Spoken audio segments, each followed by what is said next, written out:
En Afrique, et principalement en Afrique francophone, ce qui se constate facilement, c'est la persistance de l'autocolonisation, qui est le fait que le colonisé trouve valorisant de ressembler au colonisateur, de sorte que ce dernier n'a aucun effort à faire pour imposer sa culture. Le premier ministre de Burkina Faso, Apollinaire Kaimen Tambela, je pense que j'ai un peu écorché son nom. C'est vrai que j'ai un peu du mal à prononcer son nom. Et bon, j'espère qu'ils vont me pardonner pour ça, mais enfin, c'est Tambela. Je pense que là, c'est beaucoup mieux. On a son discours qu'il a eu à tenir il y a 2 jours. Mais ce discours-là, vraiment, c'est historique, puisque ce ministre-là nous raconte l'histoire. Parce que de tout le continent du monde, en fait, de comment est-ce que les personnes ont eu à se libérer. Et de l'Europe, d'un pays aussi de l'Asie, et même aussi de l'Afrique, certains pays de l'Afrique. Et franchement, cet homme, je pense que, avant que je puisse le connaître, puisque à chaque fois que je découvre des personnes comme ça, je vais d'abord faire des recherches sur eux pour savoir d'où vient cette inspiration et puis savoir comment est-ce que cette personne la pense comme ça. Je pense que c'est la première de ces affaires quand on voit une personne. Comme ça, on va pouvoir comprendre un peu son parcours et ce qu'il a à faire. Attention, quand je dis parcours, je ne parle pas des diplômes. Je parle de ce qu'il a à faire dans sa vie. Et en tout cas, je me rends compte que cet homme-là, c'est un avocat et c'est aussi un écrivain. Du coup, quand on parle d'avocat et écrivain, ce qui veut dire que c'est quelqu'un qui arrive à exercer ou qui était même en train d'exercer son métier d'avocat et son métier d'écrivain. Il a la connaissance des histoires et aussi il a ça dans sa main. En gros, normalement, il est censé acquérir des connaissances historiques de beaucoup de pays. C'est extrêmement important quand on est écrivain ou même quand on est avocat de savoir les pays et les pays amis et les pays, surtout les pays de l'Europe et de l'Asie, comment est-ce qu'ils fonctionnent, comment est-ce que ces personnes réfléchissent. Je pense que Joachim Tambela ou même Apollinaire, je ne sais pas comment est-ce que vous allez l'appeler puisque son nom est tellement long, mais en tout cas cet homme-là, c'est un homme très intellectuel. Très intellectuel et je me rends compte aussi que c'est quelqu'un qui est né dans les années 58, le moment où la Guinée a pris son indépendance. En tout cas, c'est un homme qui a des connaissances en sa main, puisque l'histoire qu'il nous rappelle et qu'il réitère dans ses vidéos. Il serait mieux qu'il vous laisse la vidéo pour que vous puissiez comprendre que tout ce que moi j'ai dit là, c'est rien comparé à lui, la connaissance qu'il enseigne et qu'il donne aux personnes. Ce serait vraiment un grand plaisir pour vous-même d'écouter cette vidéo. Du coup, je vais laisser la vidéo pour que vous puissiez comprendre à quel point cet homme-là, il a la clairvoyance et la compréhension de l'enjeu politique. Je pense que le choix du capitaine Ibrahim Traoré de mettre comme son premier ministre, c'était bien réfléchi. Encore une fois. Alors, je voudrais dire que ce thème est à la fois profond et pertinent. Tellement sa réalité est violente dans l'Afrique actuelle. Et surtout dans le Burkina Faso d'aujourd'hui.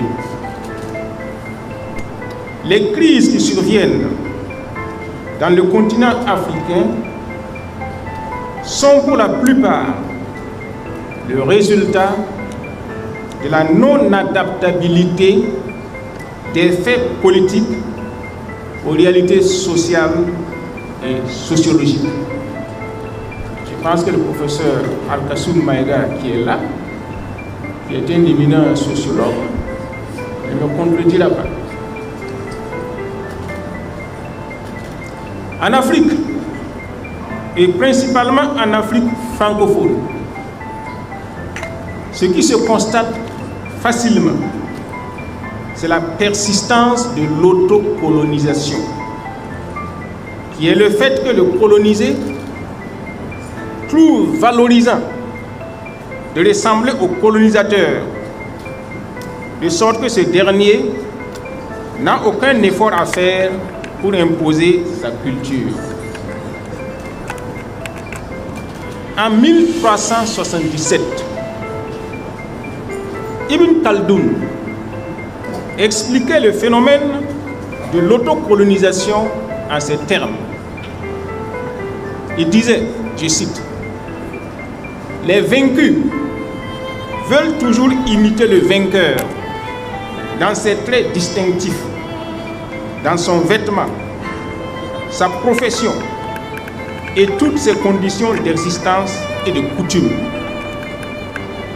La raison en est que l'âme voit toujours la perfection dans l'individu qui occupe le rang supérieur et auquel elle est subordonnée. Elle le considère comme parfait, soit parce que le respect qu'elle éprouve pour lui fait impression, ou parce qu'elle suppose faussement que sa propre subordination n'est pas une suite habituelle de la défaite, mais résulte de la perfection du vainqueur. Si cette fausse supposition se fixe dans l'âme, elle devient une croyance ferme. L'âme alors adopte toutes les manières du vainqueur et s'assimile à lui. C'est ce que nous constatons dans nos sociétés. Si l'on considère que la victoire peut être militaire ou culturelle, le constat d'Ibn Khaldoun s'est toujours appliqué en tout temps et en tout lieu. Dans l'Antiquité, le peuple juif a toujours été divisé entre la fidélité à son Dieu et l'admiration et l'adoption des croyances et des civilisations des vainqueurs, que ce soit les Égyptiens, les Assyriens, les Babyloniens ou les Romains. Alexandre le Grand a vaincu militairement la Perse, mais il a succombé sous le charme de la supériorité de la civilisation perse. De même en fut-il de Rome, qui vainquit la Grèce, mais succomba aussi sous le charme de sa civilisation. Un peuple vaincu, militairement ou culturellement, et qui accepte sa défaite, ne se perçoit qu'à travers le reflet du vainqueur. Sa vie sociale, culturelle et économique s'organise en fonction des réalités du vainqueur. Les aspirations du vainqueur deviennent ses propres aspirations. Parfois même, le vaincu cherche à aller au-devant des aspirations du vainqueur pour mieux réussir son assimilation et recevoir les félicitations du vainqueur. De nos jours, ce phénomène se constate facilement dans les anciennes colonies, principalement les anciennes colonies françaises d'Afrique, où les alphabétisés et les lettrés vivent les pieds en Afrique et la tête en Occident. Plutôt que d'être continuellement tiraillés entre l'Afrique et l'Occident, mieux vaut aller directement vivre en Occident et être en harmonie avec soi-même, d'autant plus que cela confère un certain prestige. C'est ce qui explique la ruée de jeunes Africains aliénés par la culture occidentale vers l'Europe et l'Amérique du Nord, quitte à braver tous les obstacles. Dans un tel contexte, il est difficile de parler de développement endogène. Celui-ci exige des préalables qui sont la décolonisation des mentalités et une volonté politique assumée de gouverner différemment. Dans son discours programme du 1er mai 1981, le président Saint-Zerbo de la Haute-Volta déclarait, je cite, « C'est pourquoi, en tout premier lieu, s'impose la décolonisation de nos mentalités longtemps acquises à l'idée de la pauvreté presque irréversible de la Haute-Volta que d'aucuns se plaisent à accréditer. » Il y a dans cette déclaration une prise de conscience d'une certaine réalité. Cependant, tout porte à croire que ces héros voyaient les choses sous l'angle principalement économique. Il s'agissait de démentir l'idée qui prévalait alors que la Haute-Volta était un pays pauvre sans issue. Il semble que l'essentiel lui échappait. Le vrai problème sera diagnostiqué un peu plus tard par le président Thomas Sankara. Arrivé au pouvoir dans la nuit du 4 août 1983, dès le lendemain, il déclarait que sa principale préoccupation était de transformer les mentalités, de transformer la façon d'être et de penser des Burkinabés. Pour qu'un peuple dominé se mette à travailler pour lui-même, il doit d'abord prendre conscience du degré de son aliénation et se doter d'une volonté de déconstruire les différents schémas d'aliénation. Tâche d'autant plus difficile que l'aliénation aura parfois affecté tous les aspects de la vie en société jusqu'au moindre réflexe. Une fois que le diagnostic est posé, il faut prescrire le traitement et l'appliquer.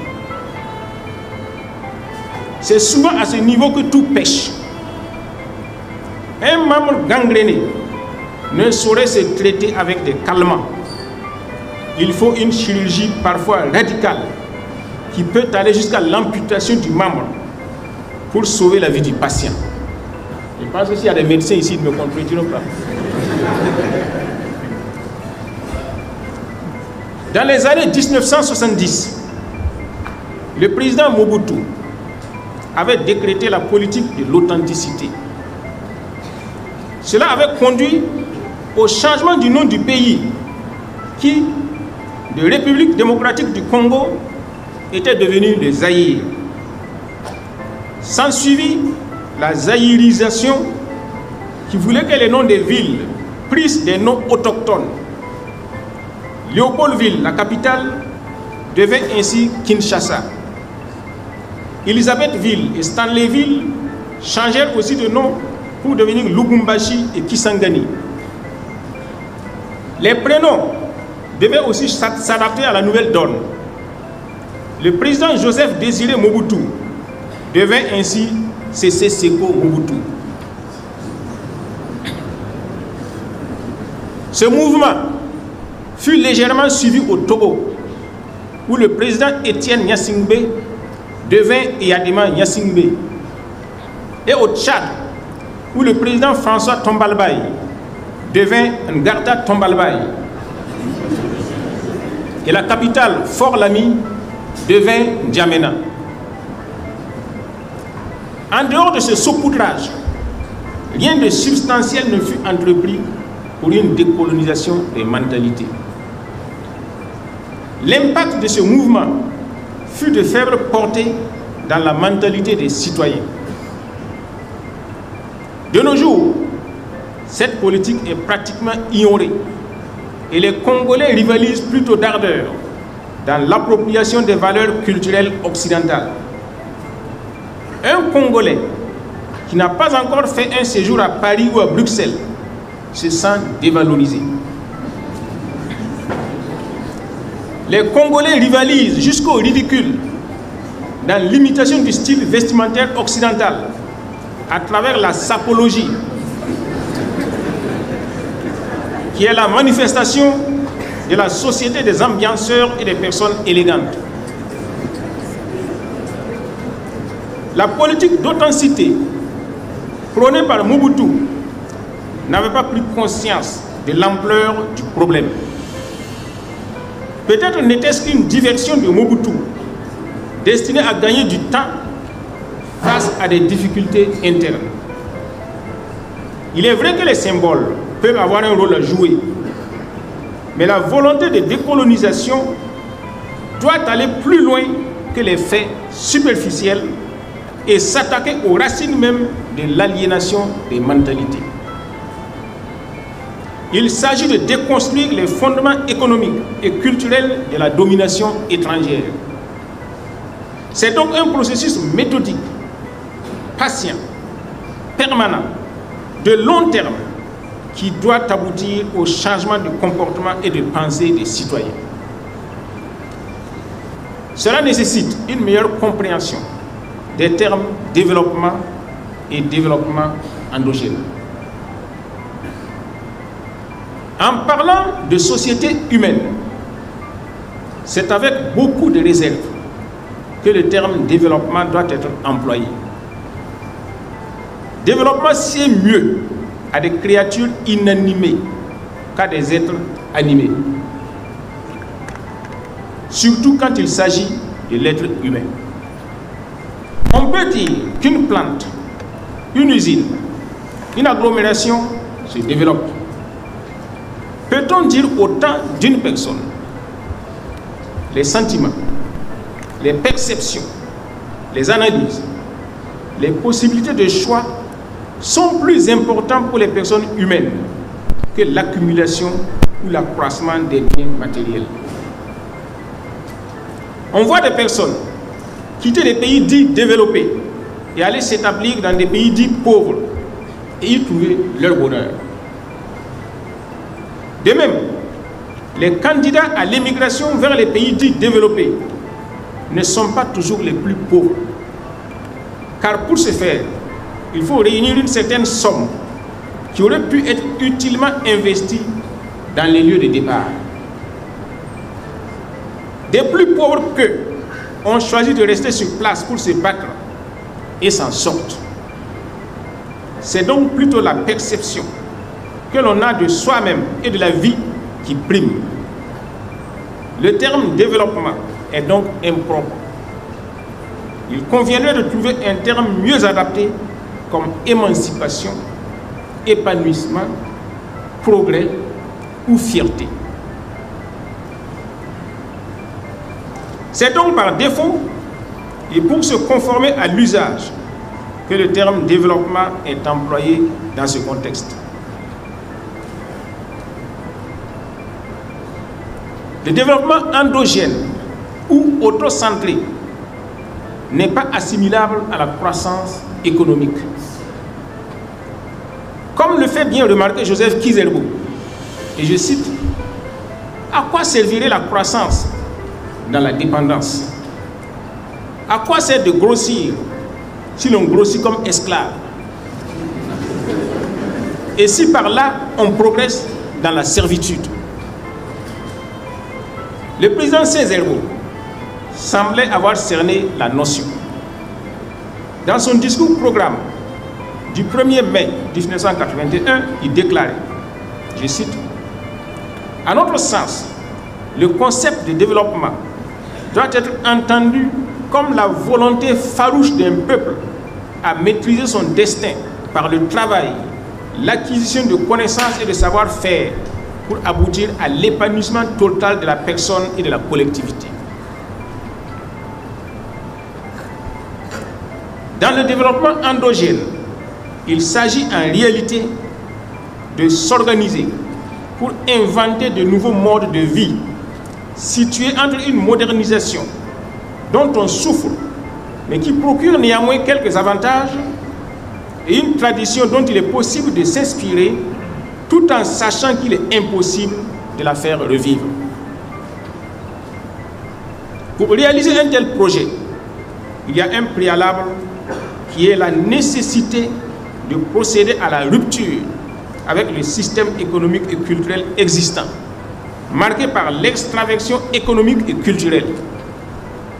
Le développement endogène est incompatible avec une économie extravertie dont les impératifs sont dictés de l'extérieur et qui fonctionne pour répondre à des intérêts étrangers en faisant fi de l'harmonie sociale. Une fois la rupture décidée et assumée, il convient d'en examiner la méthode et le processus de la mise en œuvre. Une rupture brutale et incomprise par la population peut remettre en cause tout le processus, car le développement endogène doit nécessairement être accompagné par la population sur qui repose l'initiative et la réalisation de la plupart des projets à impact social direct. La population doit être préparée à la rupture et doit la souhaiter dans sa majorité, en dépit de l'opposition inévitable des classes privilégiées qui profitent de la dépendance économique et culturelle à l'égard de l'étranger. La rupture devra donc se faire progressivement en fonction de la situation économique réelle de chaque pays. Dans le cas du Burkina Faso, après la brève expérience de la révolution démocratique et populaire de 1983 à 1987, sous le leadership du président Thomas Sankara, les nouvelles autorités se sont engagées dans la voie du développement endogène. Elles ont en vue tous les segments de l'économie. Dans le domaine agricole, il s'agit d'encourager la production et la consommation des produits locaux. À cet effet, du matériel agricole a été acquis en grand nombre pour limiter l'importation du riz. Les moyens sont mis en œuvre pour en accroître la production, notamment par la sécurisation des sites de production malgré le terrorisme et la mise à disposition des terres et de semences adaptées. La filière, quand je parle de semences adaptées, le ministre de l'Enseignement supérieur est là. Il pourra disserter longuement avec vous sur ce plan. La filière anacarde a été restructurée et dynamisée. Des essais sont en cours pour la production locale de blé, de café et de cacao, ce qui à terme limitera l'importation de ces produits et de leurs dérivés.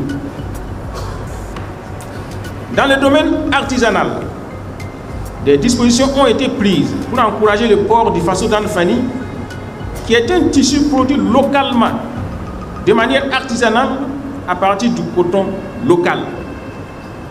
Et je saisis cette opportunité pour vous dire que le costume que je porte est fait du coton burkinabé, tissé par des Burkinabés et cousu par des Burkinabés.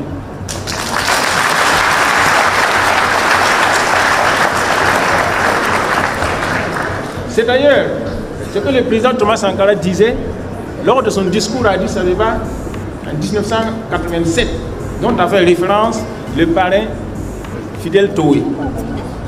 Et vous aurez remarqué que dans cette salle, la plupart des autorités sont habillées en Faso d'Anfani.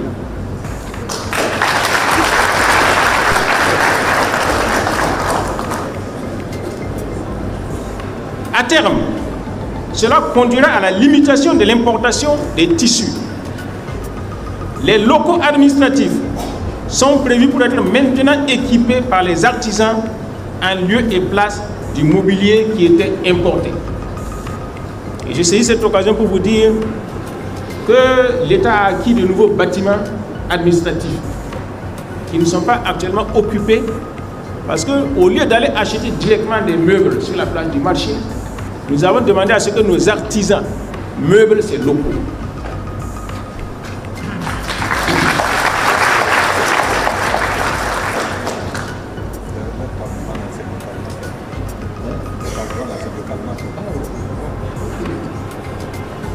Dans le domaine de la culture, nous avons entrepris un travail gigantesque qui consiste à recenser tous les noms de famille au Burkina Faso, à les retranscrire correctement et à en expliquer le sens.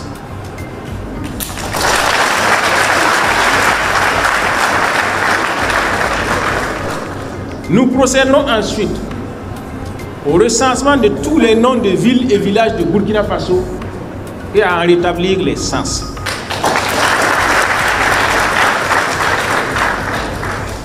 Ensuite, si le temps et les moyens le permettent, nous procédons de la même façon pour les prénoms traditionnels.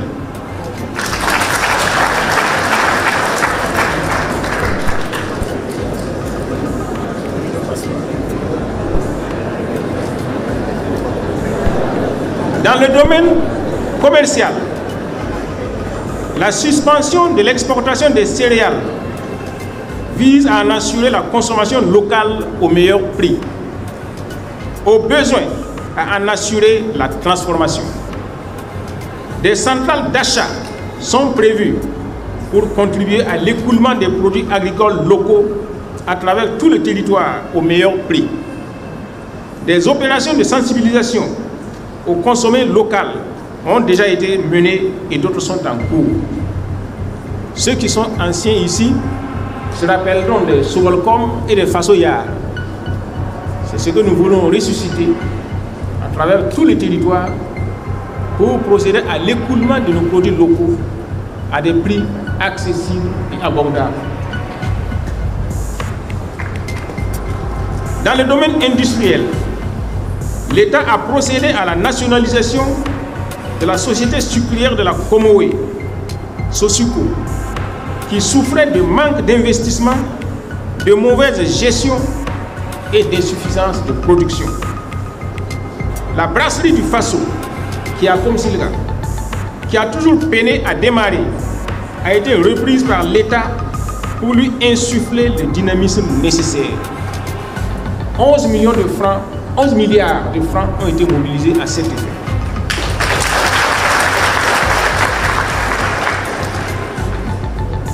Les brasseries seront encouragées à l'utilisation accrue de matières premières locales. Des usines textiles sont en construction pour contribuer à résorber la production nationale de coton. Des usines de transformation de la tomate sont en construction et seront bientôt fonctionnelles. Au niveau des mines, une usine de traitement des résidus miniers a été mise en place et une raffinerie d'or est en construction. L'activité économique est sous-tendue par le système financier. C'est pourquoi dans ce secteur, l'État a procédé à la redynamisation de la Banque agricole du Faso et à l'opérationnalisation de la Banque du Trésor et de la Banque postale. Ce, dans le but de se donner des leviers indispensables au soutien de la politique économique. Et je pense que bientôt le chef de l'État va procéder à l'inauguration de la Banque du Trésor au Burkina Faso.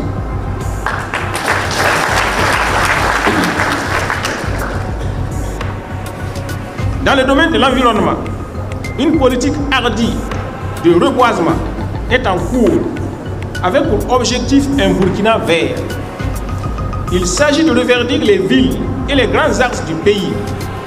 Chaque citoyen est appelé à donner sa contribution pour la réalisation de ce projet gigantesque.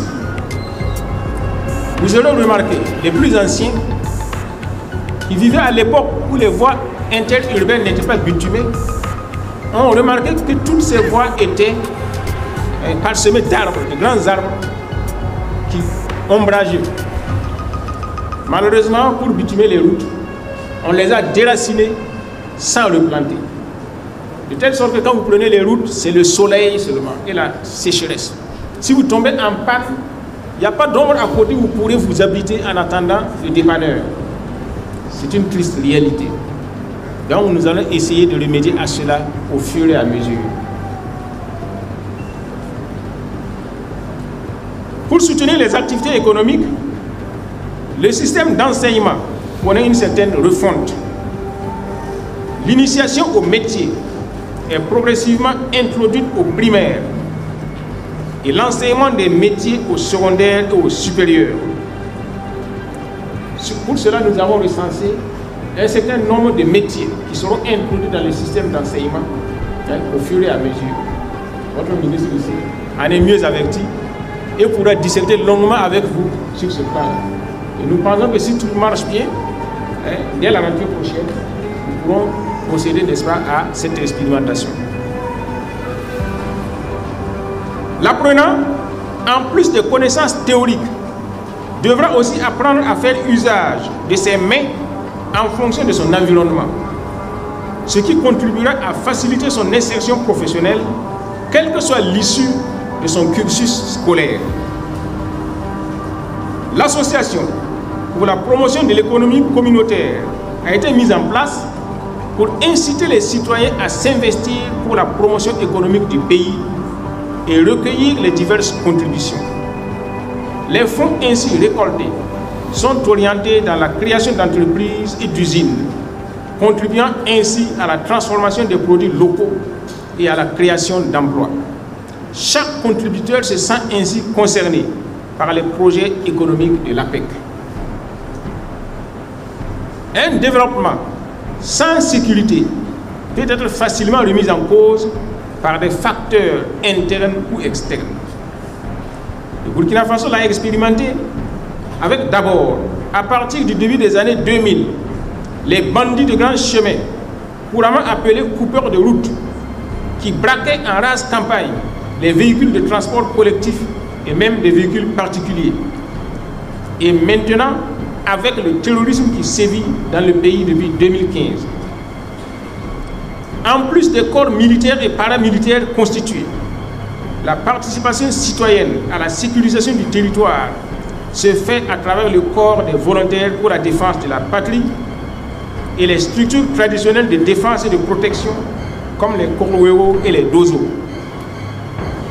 Un fonds de soutien patriotique a été mis en place pour recueillir les contributions des citoyens au renforcement de la sécurisation du territoire.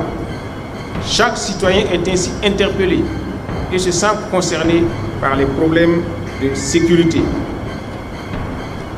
Pour impliquer l'ensemble de la population à la gestion des affaires du pays, une loi a été votée portant institution des comités de veille et de développement COVED. Le COVED est une organisation civile apolitique, sui generis, chargée de la promotion de l'action citoyenne. Il est appelé à s'implanter dans chaque secteur et chaque village du territoire national. Il aura en charge la participation à la gestion du secteur ou du village dans tous les aspects de la localité. Le développement endogène doit prendre en compte tous les aspects de la vie de la nation, avec la participation réelle des citoyens qui font de leur affaire la gestion du pays. Le développement endogène, c'est l'émancipation de l'homme et de tout l'homme. Il s'agit de homme avec un grand H, homo hominis en latin, qui veut dire la personne, l'être humain, et non viris, qui veut dire l'homme. L'homme dans ses besoins physiques et matériels, et dans ses besoins psychiques, moraux et spirituels. Dans le développement endogène, l'homme est pris en compte dans son entièreté en tant qu'individu et élément de la société à la fois. Les crises surviennent à la suite des dysfonctionnements entre la perception que les citoyens ont de la façon dont ils sont gouvernés et l'insatisfaction qu'ils éprouvent quant à la prise en compte de leurs aspirations. Sans un tel dysfonctionnement, la source des crises s'assèche. Le développement endogène entraînant la participation de chacun à la gestion de la communauté et de la société, les contestations individuelles ou collectives deviennent illégitimes. D'où la résorption des crises sociales et la stabilité politique et sociale. Exemple peut être pris des sociétés traditionnelles africaines dans lesquelles le chef ou le roi était rarement contesté. Elles ont connu ainsi des siècles de stabilité intérieure. Je crois que le Naba qui est ici ne contestera pas ce que j'ai dit.